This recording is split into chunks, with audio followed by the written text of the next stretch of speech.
സ്വാശ്രയ പ്രശ്നത്തിൽ UDF MLA-മാരുടെ നിരാഹാര സമരം പിൻവലിക്കാൻ തീരുമാനം. ഇക്കാര്യത്തിൽ UDF-ൽ ധാരണയായി. നിരാഹാരമിരുന്ന MLA-മാർക്ക് വൈകിട്ട് സ്വീകരണം നൽകാനും UDF യോഗത്തിൽ തീരുമാനമായി.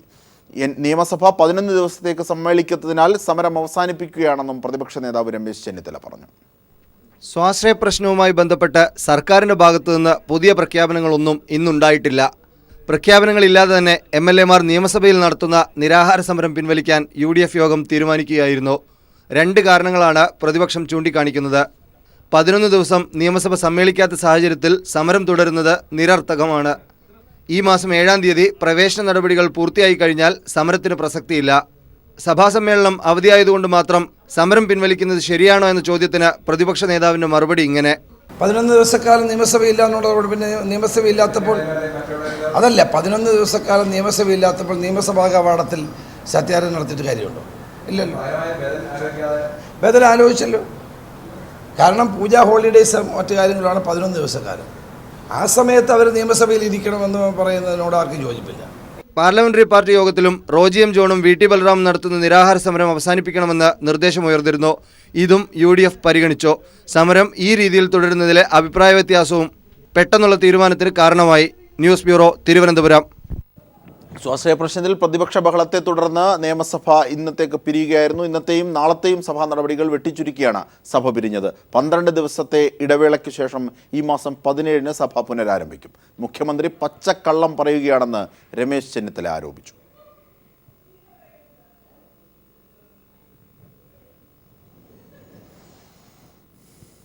രാവിലെ 8:30-ന് സഭാസമ്മേളനം ആരംഭിച്ചപ്പോൾ തന്നെ പ്രതിപക്ഷം സഭയുടെ നടുത്തളത്തിലേക്ക് ഇരച്ചിറങ്ങി. പ്ലക്കാർഡുകളും ബാനറുകളുമായി നടുത്തളത്തിലിറങ്ങിയ പ്രതിപക്ഷാംഗങ്ങൾ മുഖ്യമന്ത്രി പിണറായി വിജയൻ ശൈലി മാറ്റണമെന്ന് ആവശ്യപ്പെട്ടു. പ്രതിപക്ഷത്തിന്റെ ബാനർ സ്പീക്കറുടെ മുഖത്തിനു നേരെ വരെ ഉയർത്തുന്നിടത്തോളം എത്തി കാര്യങ്ങളുടെ പോക്ക്. അഭിപ്രായ വ്യത്യാസം പ്രകടിപ്പിക്കാനുള്ള വേദിയാണ് സഭാവേദി. സഭയിൽ അത് ശക്തമായി ഉന്നയിക്കാം, സമരം പുറത്തു തുടരാം. പക്ഷെ സഭ നടത്തിക്കൊണ്ടുപോകാൻ സമ്മതിക്കാത്ത ഈ രീതി ഒട്ടും ശരിയല്ല. ദയവായി സഹകരിക്കണം. ബഹളം അനിയന്ത്രിതമായതോടെ സഭ താൽക്കാലികമായി നിർത്തിവെച്ച് സ്പീക്കർ മുഖ്യമന്ത്രിയുമായി കൂടിക്കാഴ്ച നടത്തി. തുടർന്ന് 9:30-ന് സഭ പുനരാരംഭിച്ചെങ്കിലും ബഹളം മൂലം സഭ നടത്തിക്കൊണ്ടുപോകാൻ കഴിയാതെ വന്നതോടെ ധനാഭ്യർത്ഥന ചർച്ചകൾ അടിയന്തരമായി പൂർത്തിയാക്കി. ഇന്നത്തെയും നാളത്തെയും സഭാസമ്മേളനം വെട്ടിച്ചുരുക്കി. ഇനി പൂജാ അവധിക്ക് ശേഷം ഒക്ടോബർ 17-ന് മാത്രമേ സഭ ചേരൂ. വാർത്താമാധ്യമങ്ങളെ കണ്ട പ്രതിപക്ഷ നേതാക്കൾ മുഖ്യമന്ത്രിയെ രൂക്ഷമായ ഭാഷയിലാണ് വിമർശിച്ചത്. മുഖ്യമന്ത്രി പറയുന്നത് വളരെ വളരെ നട്ടാൽ കുരുക്കാത്ത നുണയാണ്, തെറ്റാണ്. ചെന്ന ഉടനെ തന്നെ മാനേജ്മെന്റുകളെ അദ്ദേഹം വെറുത്ത് കാണിയത്. നിങ്ങൾ കച്ചവടക്കാരാണ്, നിങ്ങൾക്ക് എപ്പോഴും അഭിപ്രായം മാറാം എന്ന് പറഞ്ഞ് അവരെ വളരെ മോശമായി അവർക്ക് നേരെ കുതിര കയറിയാണ് ഉണ്ടായത് എന്നാണ് മനസ്സിലാക്കുന്നത്. AKG സെന്ററിൽ നിന്ന് അവർക്ക് ഫോൺ ചെയ്തിരുന്നു. ഒരു കാരണവശാലും ഫീസ് കുറയ്ക്കത്തില്ലെന്ന് ഫോൺ പോയിരുന്നു. ആരാ ഫോൺ ചെയ്തത്? നിങ്ങൾ അന്വേഷിക്കുക. മാനേജ്മെന്റുകൾ തങ്ങൾക്ക് നൽകിയ ഉറപ്പിൽ നിന്നും പുറകോട്ട് പോയതായി പ്രതിപക്ഷ നേതാക്കൾ ഒടുവിൽ സമ്മതിച്ചു. മാനേജ്മെന്റുകൾ ഈ കാര്യത്തിൽ ഞങ്ങളടുത്ത് വന്ന് പറഞ്ഞ് അതിൻ്റെ ചൂടാർന്നതിൻ്റെ മുമ്പ് പറഞ്ഞുകൊണ്ട് എല്ലാം ഇല്ല ഇല്ല ഇല്ല എന്ന് പറഞ്ഞുകൊണ്ടിരിക്കും. അപ്പം അത് ശരിയല്ല. മാനേജ്മെന്റുകൾ പറഞ്ഞ വിരുദ്ധമായിട്ട് അവരെന്നെ പറഞ്ഞു. UDF യോഗത്തിന് മുന്നോടിയായി കോൺഗ്രസ് MLA-മാർ പ്രതിപക്ഷ നേതാവിൻ്റെ മുറിയിൽ പ്രത്യേക യോഗവും ചേർന്നു. S. ജീവൻകുമാർ, തിരുവനന്തപുരം. സ്വാശ്രയ മെഡിക്കൽ ഫീസ് സംബന്ധിച്ച് നിയമസഭയിൽ നിലപാട് വ്യക്തമാക്കി മുഖ്യമന്ത്രി പിണറായി വിജയൻ. ഫീസ് കുറയ്ക്കാമെന്ന് മാനേജ്മെന്റുകൾ അറിയിച്ചിട്ടില്ല. പ്രതിപക്ഷം ഉന്നയിച്ച ആവശ്യങ്ങളിലെല്ലാം ഏറെക്കുറെ സമവായമായതാണ്. സർക്കാരിന് ഏതുവരെ പോകാനാകുമെന്ന് പ്രതിപക്ഷത്തിന് അറിയാമെന്നും തന്നെ ആക്ഷേപിച്ചതുകൊണ്ട് പ്രശ്നം തീരുമോ എന്നും മുഖ്യമന്ത്രി ചോദിച്ചു. പ്രതിഷേധം പ്രകടിപ്പിക്കുന്നതിൽ ലിമിറ്റ് ഉണ്ടെന്നുള്ളത് ഓർമ്മിക്കുന്നത് നല്ലതാണ്. സഭാതലത്തിൽ പ്രതിപക്ഷ പ്രതിഷേധം തുടരവേ നാളത്തെ സഭാ സമ്മേളനം ഒഴിവാക്കാനുള്ള പ്രമേയം അവതരിപ്പിച്ചാണ് മുഖ്യമന്ത്രി പിണറായി വിജയൻ നിലപാട് വ്യക്തമാക്കിയത്. പ്രതിപക്ഷം ആവശ്യപ്പെട്ടപ്പോഴെല്ലാം ചർച്ച നടത്താൻ സർക്കാർ തയ്യാറായതാണ്. സർക്കാരിന് ഏതുവരെ പോകാനാകുമെന്ന് സമരം ചെയ്യുന്നവർക്ക് തന്നെ അറിയാം. എന്നിട്ടും പ്രതിപക്ഷം സഭാ നടപടികൾ അലങ്കോലപ്പെടുത്തുന്നത് തുടരുകയാണ്. ഉന്നയിച്ച എല്ലാ പ്രശ്നങ്ങളിലും ഏറെക്കുറെ സമവായമായി. സമരം അവസാനിപ്പിക്കുന്നതിനെ കുറിച്ചാണ് പിന്നീട് നാം ചർച്ച ചെയ്തത്. എന്നാൽ സമരം തുറന്നു നടത്താൻ അതിന്റെ ശേഷവും തീരുമാനിക്കുകയാണ് ചെയ്തത്. ക്രൈംബ്രാഞ്ച് അന്വേഷണമെന്ന പ്രതിപക്ഷ ആവശ്യം അംഗീകരിച്ചു. പരിയാരത്ത് വിദ്യാർത്ഥികൾക്ക് അധിക ബാധ്യതയുണ്ടാവില്ലെന്നും വിശദീകരിച്ചു. കഴിഞ്ഞ ദിവസം നടന്ന യോഗത്തിൽ ഫീസിളവ് നൽകാമെന്ന് മാനേജ്മെന്റുകൾ പറഞ്ഞിട്ടില്ലെന്നും അവർക്ക് പുതിയ നിർദ്ദേശങ്ങളൊന്നും മുന്നോട്ട് വെക്കാനുണ്ടായിരുന്നില്ലെന്നും മുഖ്യമന്ത്രി പറഞ്ഞു. നിങ്ങൾക്ക് നിർദ്ദേശമുണ്ട് എന്ന് പറഞ്ഞതിന്റെ അടിസ്ഥാനത്തിലാണ് ഈ യോഗം വിളിച്ചത്. നിങ്ങൾക്ക് എന്തെങ്കിലും നിർദ്ദേശമുണ്ടോ? വീണ്ടും ഞാൻ ചോദിച്ചു. ഒന്നുമില്ല. പിന്നെ എങ്ങനെയാണ് സാറേ യോഗം തുറന്നു പോകുക? ഞാൻ പറഞ്ഞിരുന്നു, ഗവൺമെന്റിൻ്റെതായ ഒരു നിർദ്ദേശവും അങ്ങോട്ട് വെക്കില്ല. അവര് നിർദ്ദേശം മുന്നോട്ട് വെക്കുകയാണെങ്കിൽ അത് സ്വീകരിക്കാൻ തയ്യാറാകും. സർക്കാരിന് വേണ്ടി ഞാൻ പറഞ്ഞ വാക്കിൽ അണുകിട മാറ്റമുണ്ടായിട്ടില്ല. അതിൽ തന്നെ ഉറച്ചു നിൽക്കുകയാണ് ചെയ്തിട്ടുള്ളത്.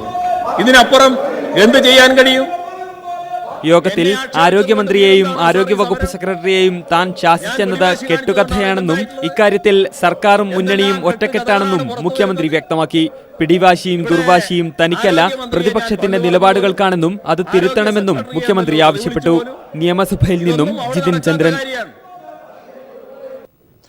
സെക്രട്ടേറിയറ്റിലേക്ക് UDFന്റെ യുവജന സംഘടനകൾ നടത്തിയ മാർച്ച് അക്രമാസക്തമായി. പ്രതിഷേധക്കാർ പോലീസിന് നേരെ കല്ലെറിഞ്ഞു. മാർച്ചിന് നേരെ പോലീസ് ലാത്തിചാർജ് നടത്തി.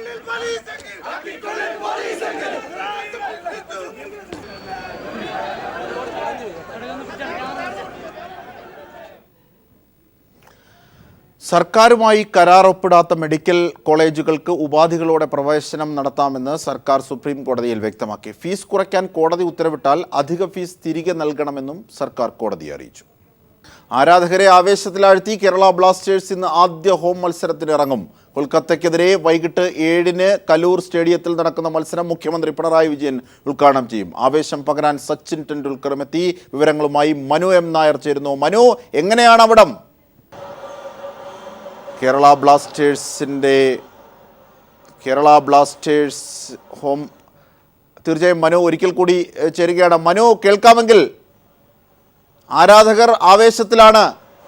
എങ്ങനെയാണ് അവിടം? 7 മണിക്ക് തുടങ്ങുന്ന കളിക്ക് ഇപ്പോൾ തന്നെ അവിടെ ആരാധകർ. അതുകൊണ്ട് തന്നെ നമുക്ക് കാര്യങ്ങളൊന്നും വളരെ ആവേശത്തിലാണെന്ന് തന്നെ പറയാം. കാരണം വലിയൊരു ജനക്കൂട്ടം ഇങ്ങോട്ട് ഒഴുകിയെത്തിക്കൊണ്ടിരിക്കുകയാണ് ഇപ്പോൾ കേരള ബ്ലാസ്റ്റേഴ്സിന്റെ ഈ സീസണിലെ ആദ്യത്തെ ഹോം മാച്ച് കാണാനായി. ഏകദേശം 55,000-ഓളം കാണികളെയാണ് ഇന്നിവിടെ പ്രതീക്ഷിക്കുന്നത്. ടിക്കറ്റുകളെല്ലാം പൂർണ്ണമായിട്ട് തന്നെ വിറ്റുപോയിരിക്കുന്നു. കേരളത്തിന്റെ വിവിധ ഭാഗങ്ങളിൽ നിന്ന് വലിയ തോതിൽ ആരാധകർ ഇങ്ങോട്ട് ബസ്സൊക്കെ പിടിച്ച് ഇങ്ങനെ പ്രത്യേക ട്രെയിനൊക്കെ കയറി ഇങ്ങോട്ട് വന്നുകൊണ്ടിരിക്കുകയാണ്. അങ്ങനെ വലിയൊരു ആരാധക കൂട്ടം തന്നെയാണ് കേരളത്തിന്റെ സ്വന്തം ടീമിനെ വരവേൽക്കാനായി ഇവിടെ എത്തിയിരിക്കുന്നത്. അതുകൊണ്ട് തന്നെ വലിയൊരു ആരവത്തിലാണ് കൊച്ചി സ്റ്റേഡിയം എന്ന് നമുക്ക് നിസ്സംശയം പറയാം. ഒരർത്ഥത്തിൽ പറഞ്ഞാൽ മഞ്ഞക്കടലിൽ കുളിച്ചു കിടക്കുകയാണ് ജവഹർലാൽ നെഹ്റു സ്റ്റേഡിയം.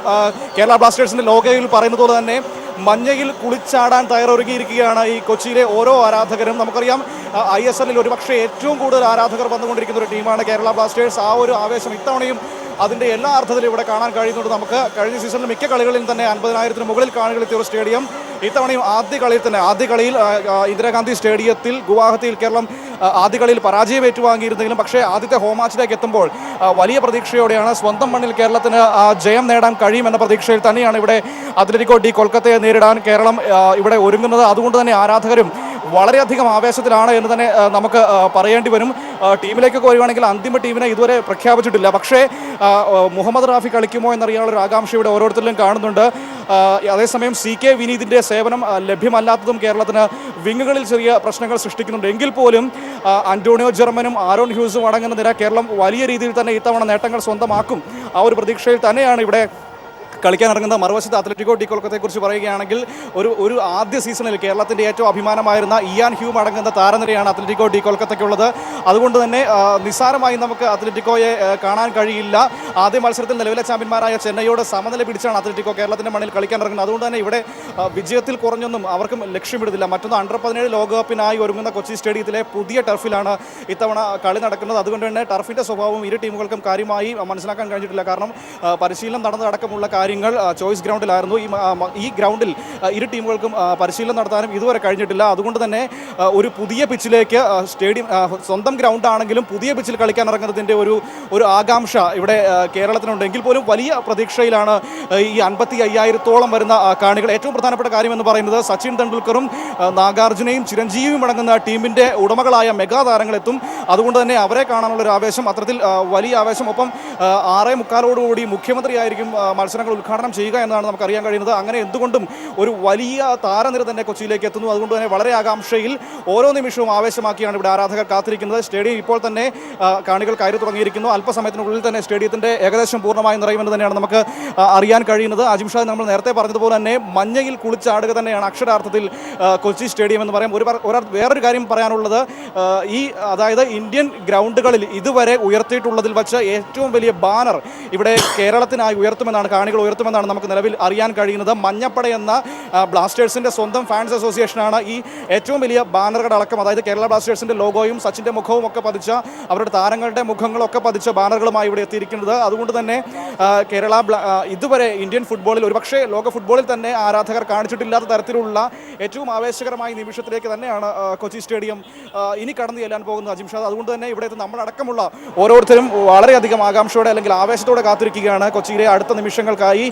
കൊച്ചിയിൽ ISL 3-ാം സീസണ് പന്തുരുളുന്ന ആദ്യ നിമിഷത്തിനായി ഇനി 3 ഹോം മാച്ചുകൾ അടുപ്പിച്ച് കേരളത്തിന് ഇവിടെ നടക്കാനുണ്ട്. അതുകൊണ്ട് തന്നെ ഇന്നൊരു മികച്ച വിജയം നേടി മികച്ച രീതിയിൽ തുടങ്ങി മറ്റു മത്സരങ്ങളിൽ കൂടുതൽ ആത്മവിശ്വാസത്തോടെ സമീപിക്കാനുള്ള ആ ഒരു തന്ത്രങ്ങൾ തന്നെയാണ് ഇവിടെ സ്റ്റീവ് കോപ്പൽ, കേരളത്തിന്റെ പരിശീലകൻ, ഒരുക്കിയിരിക്കുന്നത്. ഒരുപക്ഷെ പുതിയ ലൈനപ്പ്, അതായത് ആദ്യ മത്സരത്തിൽ കളിക്കാതിരുന്ന താരങ്ങളെയൊക്കെ ഉൾപ്പെടുത്തി പുതിയ രീതിയിലായിരിക്കും ഇത്തവണ ഇവിടെ ടീമിനെ ഇറക്കാൻ സാധ്യതയെന്ന് പറഞ്ഞിരുന്നു. കാരണം മധ്യനിരയിൽ ഉണ്ടായ ചില പിഴവുകളായിരുന്നു ആദ്യ മത്സരത്തിൽ കേരളത്തിന് അടിപതറാൻ കാരണം. മധ്യനിരയിൽ കളി മെനഞ്ഞെടുക്കാൻ ആളില്ലാത്തൊരവസ്ഥയുണ്ടായിരുന്നു. എന്നാൽ ഇത്തവണ ഹോസു പ്രീറ്റു തിരിച്ചെത്തുന്നതോടെ മധ്യനിര കേരളത്തിന് കൂടുതൽ ഉഷാറാകും എന്ന് തന്നെയാണ്. ശരി മനു, ശരി, തുടർന്ന് നമുക്ക് എത്താം അവിടേക്ക് തന്നെ. ആരാധകരെ ആവേശത്തിലാഴ്ത്തിയാണ് കേരള ബ്ലാസ്റ്റേഴ്സ് ഇന്ന് ആദ്യ ഹോം മത്സരത്തിന് ഇറങ്ങുന്നത്. അവിടെ നിന്നുള്ള വിവരങ്ങളാണ് മനു M. നായർ ഞങ്ങളുടെ പ്രതിനിധി നൽകിയത്.